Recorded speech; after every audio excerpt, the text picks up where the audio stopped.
महाराष्ट्रात ऐन उन्हाळ्यात विचित्र हवामान पाहायला मिळालं। 24 मार्च रोजी कोकणात उष्ण आणि कोरडं हवामान कायम राहण्याचा अंदाज आहे। तर मराठवाडा आणि पश्चिम महाराष्ट्रात अवकाळी पावसाची शक्यता हवामान विभागानं वर्तवलेली आहे। कोकण विभागातील मुंबई, ठाणे, रायगड, रत्नागिरी, सिंधुदुर्ग आणि पालघरमध्ये उष्ण आणि दमट हवामान कायम राहील। मुंबईत कमाल तापमान 32 ते 26 अंश सेल्सिअस असेल। आर्द्रता जास्त असल्यानं उकाडा तीव्र जाणवेल। सिंधुदुर्ग वगळता सर्व जिल्ह्यांना उष्णतेचा येलो अलर्ट असेल।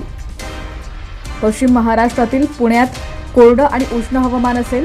पुण्यात कमाल तापमान 33 ते 36 अंश असेल। सातारा, सांगली आणि सोलापूरला अवकाळी पावसाचा येलो अलर्ट असेल।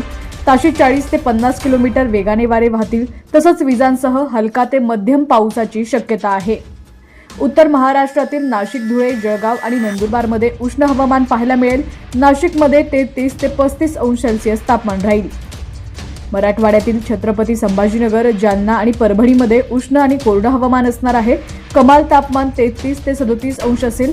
धाराशिव, लातूर आणि नांदेडला अवकाळी पावसाचा येलो अलर्ट आहे। 40 ते 50 किलोमीटर वेगाने वारे वाहून विजांसह पाऊस होऊ शकतो।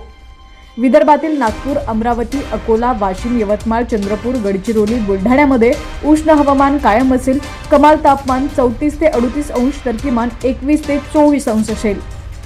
दरम्यान राज्यात उष्णतेची लाट आणि वादळी पाऊस असं संकट असणार आहे। त्यामुळे नागरिकांनी आरोग्याची काळजी घ्यावी, तसंच शेतकऱ्यांनी आपल्या पिकांची काळजी घ्यावी।